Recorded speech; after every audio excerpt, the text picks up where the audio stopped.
আসসালামু আলাইকুম। আমি তৌফিকুল। আমাদের গল্প ইউটিউব চ্যানেল থেকে আপনাদের সবাইকে স্বাগতম। আপনারা যারা আমার চ্যানেলের সাথে সংযুক্ত আছেন তারা অনেকেই জানেন যে আমি রিসেন্টলি রোমানিয়ান ভিসা পেয়েছি। তো সে আলোকে আমার নিজস্ব অভিজ্ঞতা থেকে বা এখানে যারা আছেন তাদের অনেকের সাথে আলোচনা করে আমি আপনাদের সাথে সেগুলো শেয়ার করি। তো আজ একটা বিষয়, এটা খুব ইম্পর্টেন্ট একটা বিষয়, সেই বিষয় নিয়ে আপনাদের সাথে আলোচনা করব। সেই বিষয়টা হচ্ছে যে রিশিডিউলের যে ব্যাপারটা, আসলে এটার মূলে কিছু কথা আছে। আসলে শুধু খালি রিশিডিউল না, যে এখন যেহেতু ইন্ডিয়ান ভিসা বন্ধ, আপনাদের অ্যাপয়েন্টমেন্ট ডেট চলতেছে, আপনারা কি করবেন, এই সার্বিক বিষয়গুলো নিয়ে আজকে আলোচনা করব। তো ভিডিওটি স্কিপ না করে যদি পারেন সম্পূর্ণটি দেখবেন, তাহলে আপনারা অনেক বিষয় ক্লিয়ার হয়ে যাবেন। তো মূলত প্রথম যে বিষয়টা সেটা হচ্ছে যে রিশিডিউলের বিষয়টা নিয়ে আমি কথা বলি, যে রিশিডিউল কি হচ্ছে কি না। হ্যাঁ, রিশিডিউল হচ্ছে। তা যদি আমরা বলি যে রিশিডিউল হচ্ছে কি না, হ্যাঁ রিশিডিউল হচ্ছে। সেটা কীভাবে হচ্ছে? সেটা হচ্ছে যে প্রক্রিয়া অনুযায়ী যে সঠিক সাবমিট করতে পারলে আপনার রিশিডিউল হচ্ছে। যদি মনে করেন যে আপনি আপনার শিডিউল মিস করেছেন, তার যথাযথ কারণ দর্শিয়ে যদি আপনারা রোমানিয়ান অ্যাম্বাসিতে মেইল করেন, তো সেই ক্ষেত্রে আপনারা পরবর্তীতে আপনারা রিশিডিউল পাবেন। গত 2-4 দিনে কিছু রিশিডিউল মানুষ পেয়েছে, বা এই মাসেই না, জুন জুলাইতেও কিছু কিছু আপনার রিশিডিউল হয়েছে।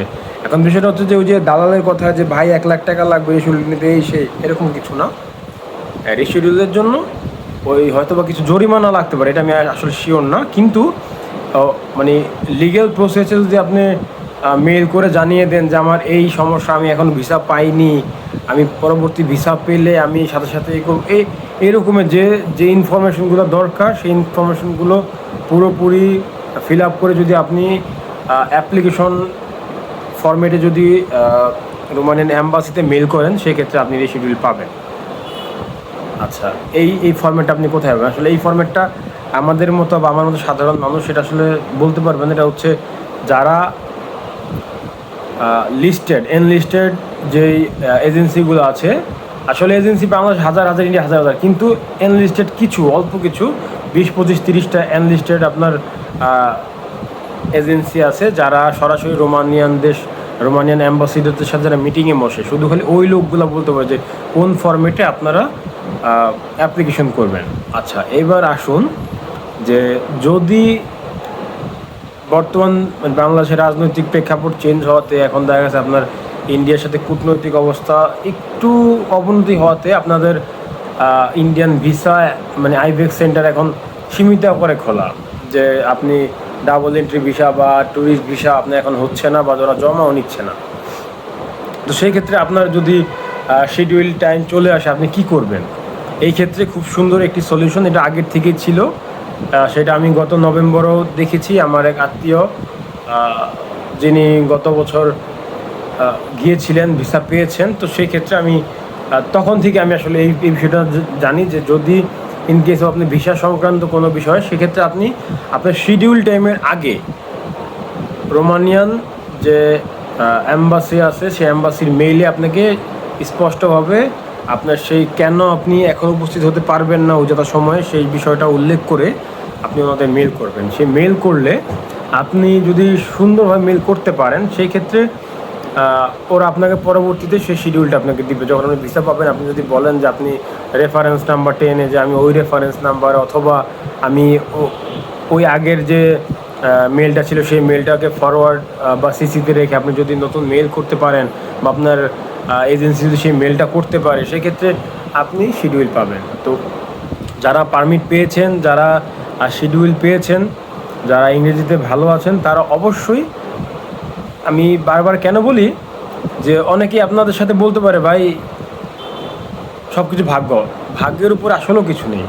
আপনার তকদিরে না থাকলে আপনি পিএইচডি করা হলে আপনি ভিসা না হতে পারে। কিন্তু আপনি বর্তমানে কমিউনিকেশন স্কিল ছাড়া ইংরেজিতে আপনার ভিসা হবে না।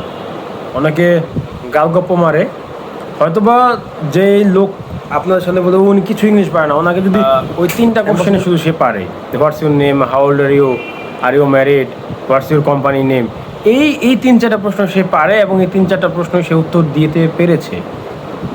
তার ভিসা যদি হয়, এটা আসলে না পারার মানে ওইরকম কিছু না যে আপনি ভিসা উনি পেয়ে গেছে। আসলে ভাই, আপনাকে 25টা প্রশ্ন করতে পারে, আপনার 8টা প্রশ্ন করতে পারে, আপনি 3টা প্রশ্ন করতে পারে, আপনি 10টা প্রশ্ন করতে পারে। ওনারা দেখবে আপনার অ্যাটিটিউড, ওনারা দেখবে আপনার ইমপ্রেশন ওই জায়গায়, ওনারা দেখবে আপনার কমিউনিকেশন স্কিল, ওনারা দেখবে আপনার ডকুমেন্ট। আপনার ডকুমেন্ট ঠিক আছে, আপনার ইমপ্রেশন ভালো লাগে না, আপনাকে ভিসা দিবে না। আপনার ডকুমেন্ট ঠিক আছে, আপনার ইমপ্রেশন ঠিক আছে, কিন্তু আপনি ইংলিশে কমিউনিকেশন স্কিল খুব একটা স্কিলফুল না। এখন কমিউনিকেশন স্কিল সবসময় এক থাকে না। আপনি যদি দেখা যায় লাঞ্চ আওয়ারে যান, মানে লাঞ্চ আওয়ারের মানে শেষ টাইমে, যে যখন ওনার লাঞ্চে যাবে, সে ওই টাইমে যদি আপনারা যান, সেক্ষেত্রে দেখা যায় আপনাকে 3-4টা প্রশ্ন করতে পারে। আবার দেখা যায় লাঞ্চের পরে যখন মানে দ্বিতীয় অধিবেশন শুরু হবে, যখন ওনারা দুপুর 2টার পর থেকে ইন্টারভিউ না 4টা পর্যন্ত, তখন দেখবেন যে দুপুর 2টা যেই লোকটা গেছে ওরা 15টা প্রশ্ন করতেছে। এক অ্যাম্বাসিডর এক ধরনের প্রশ্ন করে, এক কাউন্টারে এক ধরনের প্রশ্ন করে। যেমন দেখা যায় যে 2 আর 3 নম্বর কাউন্টারে মিনিমাম 13-14টা প্রশ্ন করে, তারপরেও ভিসা হচ্ছে না। আবার দেখা যায় যে 1 নাম্বার কোনো সময় 3-4টা প্রশ্ন করে, আবার কোনো সময় 15টা প্রশ্ন করে। হ্যাঁ, 6 নম্বর কাউন্টারে মোটামুটি মিনিমাম 6 থেকে 10টা প্রশ্ন করে, আর উনি খুব খোটায় খাটায় সব কিছু দেখে। এটা হচ্ছে, আমি যেহেতু ওনার কাছে ছিলাম, মানে আমি ওনার কাছে ইন্টারভিউ দিয়েছি, আসলে এই বিষয়ে আমি সেটা জানি দেখে বললাম। তো যাই হোক, যারা আশাবাদী যে আপনারা ভিসা যদি এখন দেয় তাহলে আপনারা ভিসা মানে পাওয়ার মতো, অবশ্যই আপনারা মেল করে জানাবেন যে আমার দেশে এই ক্রাইসিস, ইন্ডিয়ান ভিসা এখন পাচ্ছি না, এই বিধায় আমি এই অ্যাটেন্ড করতে পারছি না আমার এই যথাসময়ে।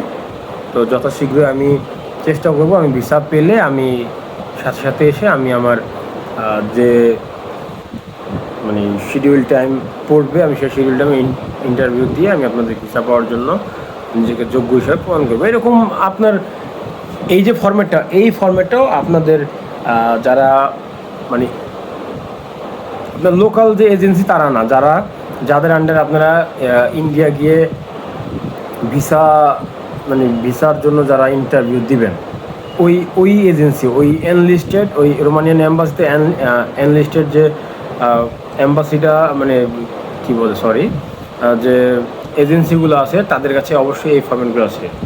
তো এখন আপনাদের বাংলাদেশের মানে আপনার বাংলাদেশের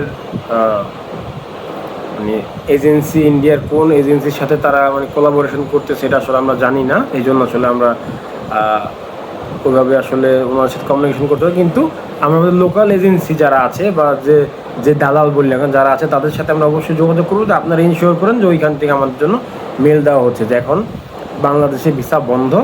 কাজেই এইভাবে আপনি রিশিডিউল পাবেন। আপনি যদি সঠিক ফরম্যাটে যদি আপনারা ওনাদের সাথে কমিউনিকেশন করতে পারেন, অবশ্যই রিশিডিউল পাওয়া যায়। এক্ষেত্রে কোনো বাড়তি চার্জ লাগে না, ওই যে 50,000 রুপি, 1 লাখ রুপি, 20,000 এরকম চলে লাগে না। হয়তো সামান্য কিছু হয়তো আপনার পেনাল্টি আসতে পারে, যদি আসে, ইন কেস অফ পেনাল্টি আসতে পারে সেক্ষেত্রে। তো এই হচ্ছে আমার আজকের এই টপিক। তো আমার পরবর্তী ভিডিওটা হবে যে আমি মানে এতদিন মানে আমি দিল্লিতে কি করতেছি, আমার কি প্রবলেম হয়েছে, আপনাদের অনেকেরও এই প্রবলেম হতে পারে বা হয়েছে কিনা আমি জানি না, সেই বিষয় নিয়ে আগামী পর্বে আপনাদের সাথে আমি আলোচনা করব। তো সবাই ভালো থাকবেন, সুস্থ থাকবেন। আর সর্বোপরি একটাই কথা, আমার কোনো ইনফরমেশন যদি আপনাদের ভালো লাগে, আমার চ্যানেলটাকে সাপোর্ট করবেন, সাবস্ক্রাইব করবেন, আর সর্বোপরি আমার জন্য দোয়া করবেন। আসসালামু আলাইকুম।